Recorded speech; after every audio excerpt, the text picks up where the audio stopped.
والسلام على سيد الأنبياء والمرسلين أما بعد فقد قال الله تبارك وتعالى في القرآن الكريم أعوذ بالله من الشيطان الرجيم بسم الله الرحمن الرحيم يا أيها الذين آمنوا اتقوا الله وابتغوا إليه الوسيلة صدق الله العظيم وصدق رسوله النبي الكريم. سچا ہمارا مالک اور سچا ہمارا خالق کے سوا اس واحد یکتا کی کوئی عبادت کی لائق نہیں، اور سچے اس کے پیارے حبیب آپ کے اور میرے آقا مولا رحمت للعالمین خاتم النبیین حضرت سیدنا و مولانا محمد رسول اللہ صلی اللہ علیہ وآلہ وسلم کہ جن کے ذکر کی اس خوبصورت محفل میں اور آپ حاضر ہیں. الحمدللہ حضور علیہ السلام کے ذکر کی خوبصورت محفل ہے.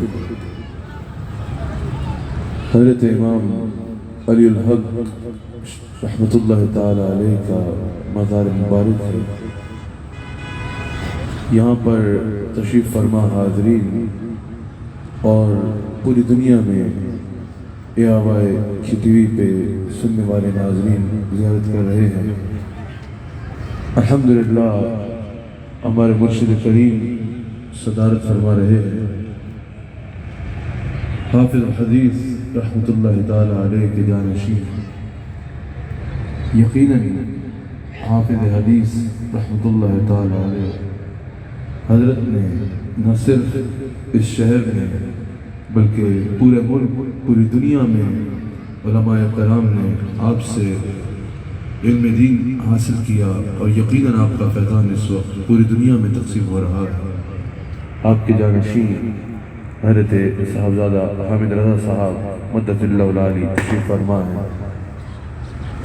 ماشاءاللہ حضرت صاحبزادہ پیر سید عارف باالحق شاہ صاحب مدد اللہ العالی آپ تشریف فرما ہیں. اللہ تعالیٰ ان شخصیات کا سایہ اہل سنت پر تا دیر قائم رکھے، اور یقیناً حضرت صاحبزادہ عارف باالحق شاہ صاحب کے والد گرامی کا میں نے وہ وقت دیکھا، وہ کلپ آپ سب نے دیکھا ہوگا کہ شب معراج کی رات حضور علیہ السلام کی حدیث پڑھتے ہوئے اللہ سے جا ملے. یقیناً لوگوں کی زندگی قابل رشک ہوتی ہے، ان کی موت کو اللہ نے قابل رشک بنا دیا. اللہ ان کے درجات میں مزید بلندیاں عطا فرمائے. میں نے تھوڑی دیر آپ سے مخاطب ہونا ہے. اللہ کریم نے قرآن کریم میں جا بجا حضور علیہ السلام کی شان کو بیان فرمایا. جو مقام میں نے تلاوت کیا، اللہ کریم ارشاد فرماتا ہے یا ایھا الذین آمنوا اتقوا اللہ. سب سے پہلے درس کیا ہے؟ اے ایمان والو اللہ سے ڈرو، اے ایمان والو اللہ سے ڈرو، تقوی اختیار کرو. تقوی کی تعریف کیا ہے؟ مفسرین کہتے ہیں کہ تقوی کی تعریف یہ ہے، اگر سادہ لفظوں میں تقوی کی تعریف کی جائے تو وہ یہ ہے کہ جہاں اللہ نے انسان کو حاضر ہونے کا حکم دیا ہے وہاں سے اللہ کبھی انسان کو غیر حاضر نہ پائے، اور جہاں اللہ نے انسان کو غیر حاضر رہنے کا حکم دیا ہے وہاں کبھی اللہ انسان کو حاضر نہ پائے. اس کو تقوی کہتے ہیں.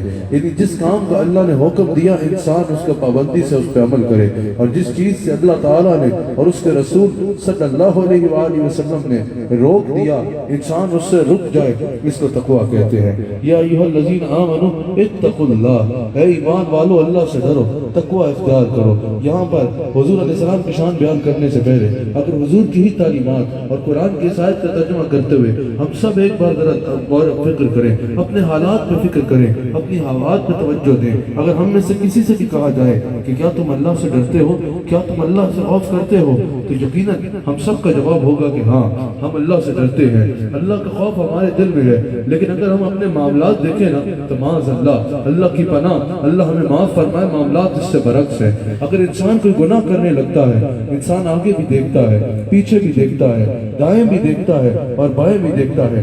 دیکھنے کی وجہ کیا ہوتی ہے کہ کوئی انسان دیکھ تو نہیں رہا۔ اگر کوئی انسان دیکھ رہا ہو تو گناہ نہیں کرتے، کیوں؟ کیونکہ لوگوں سے ڈر لگتا ہے، لوگوں میں اپنے امپریشن کا ڈر لگتا ہے، لوگوں سے خوف آتا ہے۔ اگر کوئی انسان دیکھ رہا ہو تو گناہ نہیں کرتے، اور اگر کوئی نہ دیکھ رہا ہو تو دلیری سے گناہ کر لیتے ہیں، یہ جانتے ہوئے کہ ہر حال میں ہمیں اللہ دیکھ رہا ہے۔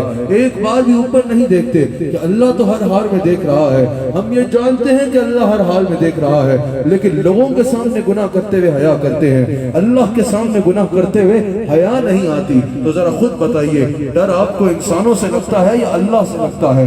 اللہ کا ڈر دل میں بساؤ، اللہ کا ڈر دل میں بساؤ۔ یہ تصور ہر وقت اپنے ساتھ رکھو کہ ہر حال میں اللہ دیکھ رہا ہے، پھر اللہ سے حیا کرو، اللہ کا ڈر اپناؤ۔ اللہ تمہیں دنیا کے ہر ڈر سے نجات عطا فرما دے گا، اللہ تمہیں دنیا کے باقی ہر خوف سے نجات عطا فرما دے گا۔ اللہ سے صرف الفاظ کی حد تک نہیں ڈرنا، بلکہ اگر یہ یقین ہے کہ اللہ دیکھ رہا ہے اور حقیقتاً اللہ کا خوف دل میں ہے تو اس کا عمل سے مظاہرہ کرنا ہے، وہ صرف الفاظ سے نہیں بلکہ عمل سے ثابت ہوگا۔ یا ایھا الذین آمنوا اتقوا اللہ وابتغوا الیہ الوسیلہ۔ پھر اللہ کریم نے ارشاد فرمایا اور پھر اللہ کی طرف وسیلہ تلاش کرو۔ اے ایمان والو، اللہ سے ڈرو اور پھر اللہ کی طرف وسیلہ تلاش کرو، اس کی طرف وسیلہ تلاش کرو۔ میں نے تھوڑی دیر آپ سے کلام کرنا ہے، لیکن یہ یاد رکھیے گا، الحمدللہ ہم اہل سنت و جماعت اللہ کا جتنا شکر ادا کریں کم ہے، اللہ کا جتنا شکر ادا کریں کم ہے کہ ہمارا عقیدہ کسی بازار سے نہیں آیا، ہمارا عقیدہ کوئی آج انڈیا یا پاکستان کی کسی خانقاہ سے نہیں آیا، ہمارا عقیدہ برے صغیر میں کسی خانقاہ سے نہیں آیا۔ الحمدللہ یہ وہی عقیدہ ہے جو مدینہ منورہ سے آیا ہے، جو مدینہ منورہ سے آیا ہے۔ ہمارا ایک ایک عقیدہ قرآن سے ثابت ہے۔ الحمدللہ ہم خالی نعروں کی حد تک صحابہ کے نوکر نہیں ہیں، الحمدللہ ہمارے عقیدے صحابہ کے عقیدوں کے مطابق ہیں۔ الحمدللہ ہمارا وہی عقیدہ ہے جو قرآن سے ملا ہے، جو حضور علیہ السلام کی حدیث سے ملا ہے، جو افضل البشر بعد الانبیاء بالتحقیق حضرت سیدنا صدیق اکبر کا عقیدہ تھا۔ الحمدللہ اہل سنت کا عقیدہ بعین ہی وہ عقیدہ ہے۔ اہل سنت کا عقیدہ بڑا مضبوط عقیدہ ہے۔ سنیو، اللہ کا شکر کیا کرو کہ اللہ نے اہل سنت و جماعت میں رکھا ہے، کیونکہ یہ وہی عقیدہ ہے جو حضور کی مجلس میں صحابہ کا نظر آتا ہے۔ اللہ اکبر۔ اللہ کریم نے فرمایا یا ایھا الذین آمنوا اتقوا اللہ وابتغوا الیہ الوسیلہ، اور پھر اللہ کی طرف وسیلہ تلاش کرو۔ صرف اس عنوان پہ یہاں تشریف فرما حاضرین اور پوری دنیا میں ARY کے سننے والے ناظرین سے کچھ دیر کلام کرنا چاہوں گا۔ آپ کی بھرپور توجہ درکار ہے۔ ہم الحمدللہ صرف جذباتی باتیں کرنے والے نہیں ہیں۔ اہل سنت کا عقیدہ صرف نعروں یا اشعار کی حد تک نہیں ہے۔ سنیوں کو یہ عقیدے پتہ ہونے چاہیے، اپنے عقیدے پہ دلیل ہونی چاہیے۔ سنی اتنے ڈیفینسو کیوں ہو کہ کوئی سنیوں سے آگے پوچھے کہ اذان سے پہلے درود کیوں پڑھتے ہو؟ سنیوں کو اپنا عقیدہ ایسے یاد ہونا چاہیے کہ جس مسجد میں درود نہیں پڑھا جا رہا اس میں جا کے پوچھے، کلمہ بھی ان کا پڑھا ہے اور انہیں پہ درود نہیں پڑھتے، انہیں پہ درود نہیں پڑھتے۔ سنیوں کو اپنے عقیدے ایسے یاد ہونے چاہیے کہ سنی خود سنیوں سے کوئی نہ پوچھے کہ میلاد کیوں مناتے ہو، جو میلاد نہیں مناتا اس سے پوچھے کہ یہ تو رسول کی ولادت کی خوشی ہے، تمہاری کس سے رشتہ داری ہے جو حضور کی خوشی سے تمہیں روکتا؟ اپنا عقیدہ پکا ہونا چاہیے، اپنا عقیدہ یاد ہونا چاہیے، اپنے عقیدے پہ دلیل ہونی چاہیے۔ حضرت شیخ زید بن حسن قاصری رحمہ اللہ اس آیت کی تفسیر میں کہتے ہیں، اس آیت کی تفسیر میں کہتے ہیں، جب اللہ کریم نے یہ ارشاد فرمایا نا وَابْتَغُوا إِلَيْهِ الْوَسِيلَةَ، یہاں اس سے مراد یہ ہے کہ اللہ کریم کی طرف وسیلہ یا جو ہے عموم کا یہ اللہ نے ارشاد فرما دیا۔ یہاں صرف توسل بالاعمال نہیں، اس سے توسل بالاشخاص بھی مراد ہے، یعنی صرف اعمال کا توسل نہیں بلکہ اللہ کے برگزیدہ بندوں کا بھی توسل اس سے مراد ہے۔ اگر صرف اعمال کا توسل ہوتا تو وہ تو اتقوا اللہ میں اعمال شامل تھے، اعمال کا حکم تو اتقوا اللہ میں ہو گیا، اس کے باوجود کہا وابتغوا الیہ الوسیلہ، اعمال کرنے کے حکم کے بعد پھر فرمایا اس کی طرف وسیلہ تلاش کرو۔ تو پتہ چلا یہاں صرف عمل کا وسیلہ نہیں، آگے بھی وسیلے سے مراد ہے، وسیلے سے مراد آگے بھی ہے، اور وہ کیا ہے؟ اس سے مراد یہ بھی ہے کہ اللہ کے برگزیدہ بندوں کا دامن تھامو، یہ اللہ تک پہنچنے کا بہترین رستہ ہوگا۔ اور احیاء العلوم میں امام علوسی اس آیت کی تفسیر میں کہتے ہیں،